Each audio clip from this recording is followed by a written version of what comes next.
महाकाली में। जय माता दी भक्तों। आज का जो वीडियो है ये उन सब भक्तों के लिए है जो शारीरिक कष्ट से परेशान है, जो रोग और दोष से परेशान है। बीमारी है, ख़त्म ही नहीं हो रही है।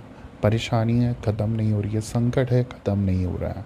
जब आप इन सब चीज़ों से तंग आके, परेशान आके, जब कोई हल ना मिले, तो जो ये विधि है, अगर आप इस विधान से इसको करते हैं तो मैं आपको गारंटी देता हूँ, 100% गारंटी है, आपके घर की जितनी भी नेगेटिव एनर्जी है, नकारात्मक ऊर्जा है, कष्ट है, संकट है, और सब सर्वप्रथम जो रोग है जो ख़त्म होने का नाम नहीं ले रहा है, अगर आपने ये कर दिया तो आपका रोग 100% ख़त्म हो जाएगा। जो परेशानी है, जो दवाई है, जो बेवजह आपको दवाई खानी पड़ रही है, वो सारे संकट कट जाएंगे।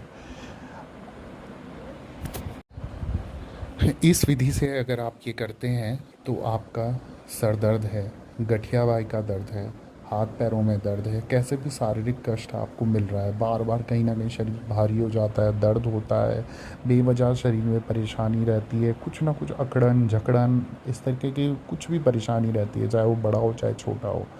आप ये करिए, आप इस वीडियो को ठीक से सुनिए, अच्छे से समझिए और इस विधि विधान से इस कार्य को करिए।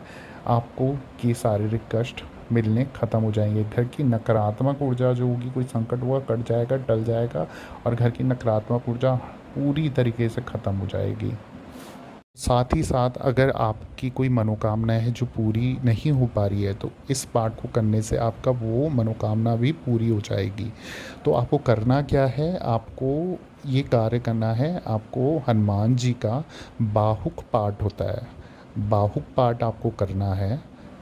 इस बाहुक पाठ से आपके जो भी मैंने वीडियो के माध्यम से आपको परेशानियां बताई हैं वो सारी की सारी ख़त्म हो जाएंगी। घर की नकारात्मक ऊर्जा ख़त्म हो जाएंगी, रोग दोष ख़त्म हो जाएंगे, और अगर किसी का किया करा है वो ख़त्म हो जाएगा, मनोकामना है वो पूरी हो जाएगी। आपको ये कम से कम 26 दिन लगातार करना है। किसी भी मंगलवार से आप शुरू कर दीजिए। अगर आप लगातार नहीं कर सकते तो मंगलवार के मंगलवार यानी 26 मंगलवार आप ये कार्य कर दीजिए। आपको करना क्या है, जैसे आप हनुमान जी का एक लाल आसन बिछाइए, उसमें हनुमान जी का एक छोटा सा चित्र रखिए, उनको धूप दीप दिखा के पूजा पाठ करके, नॉर्मल पूजा पाठ करके, एक तांबे के कलश में आप जल भर दीजिए, थोड़ा सा गंगा जल मिला दीजिए, 1-2 बूंद, या जैसे भी आपकी शक्ति अनुसार, यथाशक्ति अनुसार आप उसमें जल मिलाइए और उसे सामने रख दीजिए, हनुमान जी के समक्ष रख दीजिए। अब जो ये बाहुक पाठ है ये आपको करना है और प्रार्थना बोलनी है, और भूल चूक की माफ़ी मांगते हुए आप ये जो परेशानी जिसके शरीर में हो रही है उसको ये जल पिला दीजिए, या जिसकी मनोकामना है उसको ये जल पिला दीजिए। और ऐसा आपको लगातार रोज़ करना है। मतलब जल जैसे ख़त्म हो गया, दूसरे दिन नया जल दोबारा भरेंगे। जब पाठ करेंगे आप नए कपड़े, अपना साफ़ सुथरा कपड़े पहन के, नहा धो के, सुबह अच्छे से विधि विधान से, जैसे पूजा पाठ करते स्नान करके, उसी तरीके से आप इस कार्य को कीजिए। आपके जो भी परेशानी होगी ख़त्म हो जाएगी। हर दिन नया जल भरेंगे दोबारा, वही ऐसा ना हो कि जब कलश खाली हो गया है तो उसी दिन आपने भर दिया, नहीं, जिस दिन दूसरे दिन करोगे दूसरे दिन दोबारा आप भरोगे, तब तक के लिए उसे उल्टा करके प्रेम पूर्वक लोटे को रख देंगे।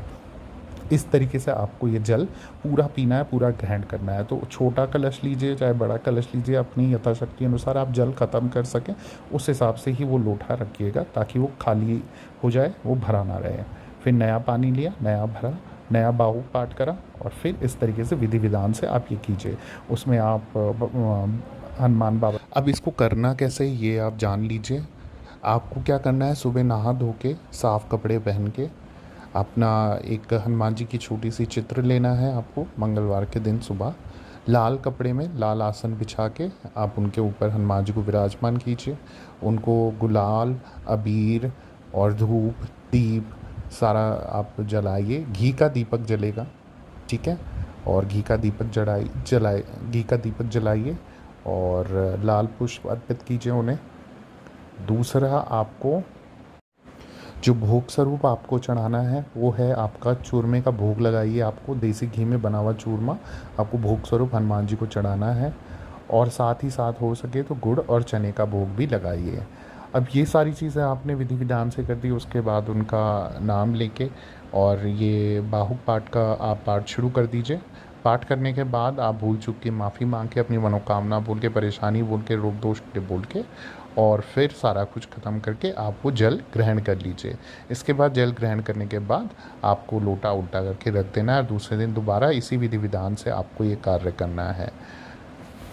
तो ये थी सारी विधि भाव पाठ की, आप इसे कर लीजिए। आपके कष्ट, रोग दोष, आपके शारीरिक कष्ट सब खत्म हो जाएंगे, नकारात्मक ऊर्जा खत्म हो जाएगी। और बाकी अगर किसी भी भगत को कोई चीज़ समझ नहीं आती तो 2-3 बार वीडियो को अच्छे से सुनिए, बिना स्किप करे सुनिए। उसके बावजूद भी समझ नहीं आती तो आप मुझे कमेंट के माध्यम से पूछ सकते हैं। डिस्क्रिप्शन बॉक्स में मैंने इंस्टाग्राम का लिंक दिया है, इंस्टाग्राम के माध्यम से आप मुझे ऑडियो कॉल भी कर सकते हैं और वहाँ मैसेज भी कर सकते हैं, डायरेक्ट आपको रिप्लाई मिल जाएगा। बाकी मैं सभी भक्तों के लिए यही प्रार्थना करता हूँ, जो भी सच्चे मन सच्चे भाव से दरबार से जुड़ेगा उन सभी के कष्ट, रोग दोष से मुक्ति मिलेगी। और अन्य कोई आपका कष्ट है, कोई संकट है, आप मुझसे मैसेज या कॉल के माध्यम से इंस्टाग्राम में संपर्क कर सकते हैं। देवी भगवती सच्ची शक्ति मेरी माँ डाट काली आप सभी का कल्याण करे, आपके घर के अंधन के भंडारे भरे, आपकी झोलियाँ खुशियों से भरे। जय माता दी।